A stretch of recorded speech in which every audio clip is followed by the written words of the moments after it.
मैं हूं आपकी होस्ट और दोस्त आरजे रजनी। आज की कहानी है छोटी बहू। बहुत एक समय की बात है। विजयनगर नामक एक राज्य में उग्रसेन नाम का एक व्यक्ति रहता था। उग्रसेन बहुत ही होशियार था। उसके 4 पुत्र थे और चारों के विवाह हो चुके थे। वह सभी अपना जीवन निर्वाह आराम से कर रहे थे।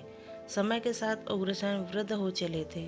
पत्नी के स्वर्गवास के बाद उन्होंने अपनी संग्रहित संपत्ति का उत्तराधिकारी किसे बनाए, इस बात पर विचार करने लगे। यह निर्णय लेने के लिए उन्होंने चारों बेटों को उनकी पत्नियों के सहित अपने पास बुलाया। उन्होंने सभी के हाथ में गेहूं के कुछ दाने देते हुए कहा कि ये गेहूं के दाने लो। मैं जब तुमसे मांगूं तब तुम मुझे इन्हें दे देना। मैं 5 साल के लिए तीर्थ यात्रा पर जा रहा हूँ।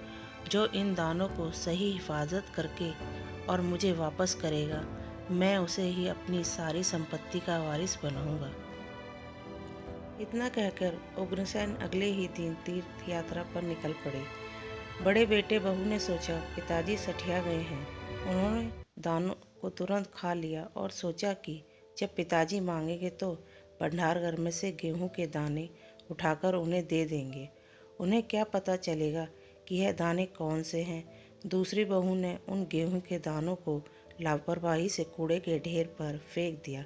तीसरी बहू ने उन गेहूं के दानों को एक पोटली में बांधकर अपने घर के मंदिर में रख दिया। चौथी और सबसे छोटी बहू बहुत समझदार थी।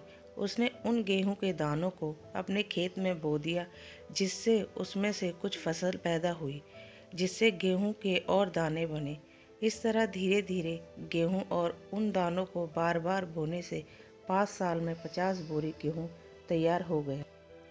5 साल बाद उग्रसेन जब तीर्थ यात्रा से वापस आया तो उसने एक एक करके चारों बेटों और बहुओं को बुलाया और उसने गेहूं के दानों के बारे में पूछा।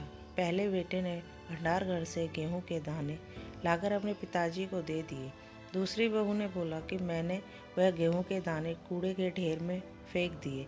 तीसरी बहू ने मंदिर में से गेहूं के दानों को लाकर उग्रसेन के हाथ में रख दिया। अब छोटी बहू की बारी आई तो उसने बोला, पिताजी आपके दिए हुए गेहूं के दाने अब 50 बोरी में बदल चुके हैं और भंडार घर में रखे हैं।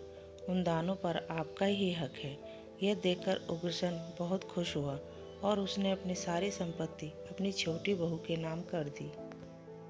गेहूं के दाने प्रतीक हैं जो समझते हैं कि कैसे एक छोटी सी शुरुआत करके किसी कार्य को एक बड़ा रूप दिया जा सकता है।